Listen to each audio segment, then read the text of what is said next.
Chapter 14. After receiving her visitors, the Countess was so tired that she gave orders to admit no more, but the porter was told to be sure to invite to dinner all who came. To congratulate. The Countess wished to have a tete-a-tete talk with the friend of her childhood, Princess Anna Mikhailovna, whom she had not seen properly since she returned from Petersburg. Anna Mikhailovna, with her tear-worn but pleasant face, drew her chair nearer to that of the Countess. "With you I will be quite frank," said Anna Mikhailovna. "There are not many left of us old friends. That's why I so value your friendship." Anna Mikhailovna looked at Vera and paused. The Countess pressed her friend's hand. Vera, she said to her eldest daughter, who was evidently not a favorite. How is it you have so little tact? Don't you see you are not wanted here? Go to the other girls or... The handsome Vera smiled contemptuously but did not seem at all hurt. If you had told me sooner, Mama, I would have gone, she replied as she rose to go to her own room. But as she passed the sitting room she noticed two couples sitting, one pair at each window. She stopped and smiled scornfully. Sonia was sitting close to Nicholas, who was copying out some verses for her, the first he had ever written.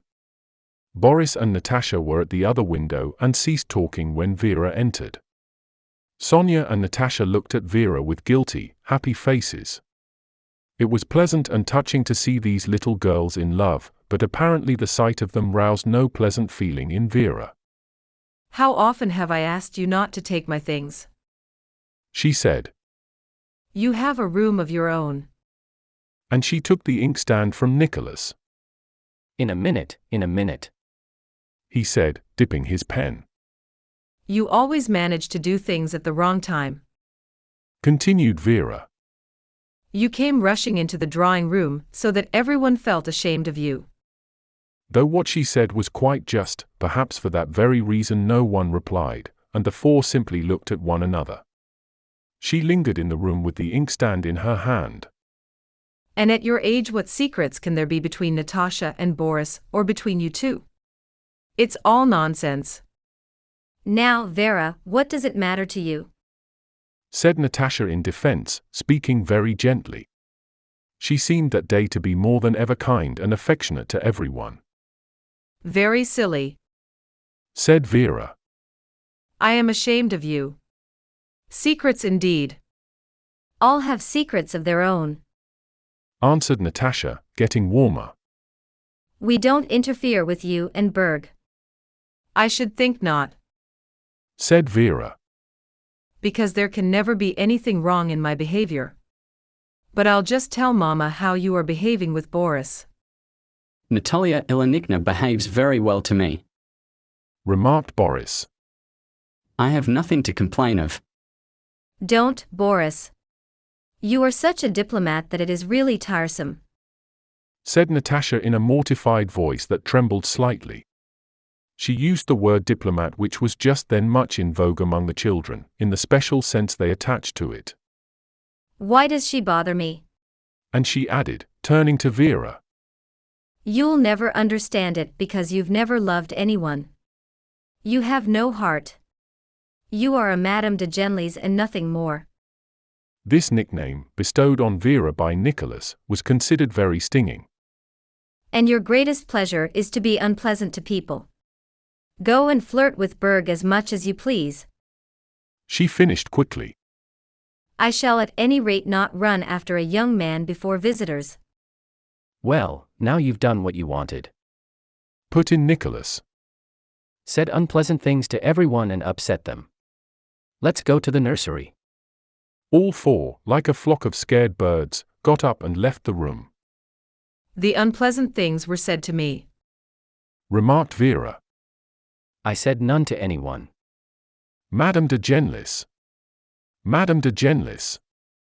Shouted laughing voices through the door. The handsome Vera, who produced such an irritating and unpleasant effect on everyone, smiled and, evidently unmoved by what had been said to her, went to the looking-glass and arranged her hair and scarf. Looking at her own handsome face, she seemed to become still colder and calmer. In the drawing room the conversation was still going on. Ah, my dear, said the Countess. my life is not all roses either. Don't I know that at the rate we are living our means won't last long? It's all the club and his easygoing nature.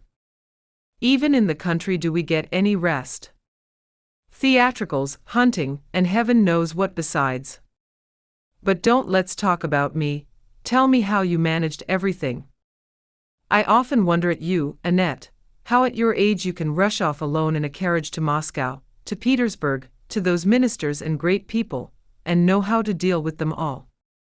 It's quite astonishing. How did you get things settled? I couldn't possibly do it. Ah, my love, Answered Anna Mikhailovna. God grant you never know what it is to be left a widow, without means and with a son you love to distraction. One learns many things then. She added with a certain pride. That lawsuit taught me much. When I want to see one of those big people I write a note, Princess so-and-so desires an interview with so-and-so, and then I take a cab and go myself 2, 3, or 4 times till I get what I want. I don't mind what they think of me. Well, and to whom did you apply about Bori? Asked the Countess. You see, yours is already an officer in the Guards, while my Nicholas is going as a cadet. There's no one to interest himself for him. To whom did you apply? To Prince Vasily. He was so kind. He at once agreed to everything, and put the matter before the Emperor. Said Princess Anna Mikhailovna enthusiastically, quite forgetting all the humiliation she had endured to gain her end. Has Prince Vasily aged much? Asked the Countess. I have not seen him since we acted together at the Rumyantsov's theatricals. I expect he has forgotten me. He paid me attentions in those days. Said the Countess, with a smile. He is just the same as ever. Replied Anna Mikhailovna. Overflowing with amiability. His position has not turned his head at all. He said to me, I am sorry I can do so little for you, dear princess. I am at your command. Yes, he is a fine fellow and a very kind relation.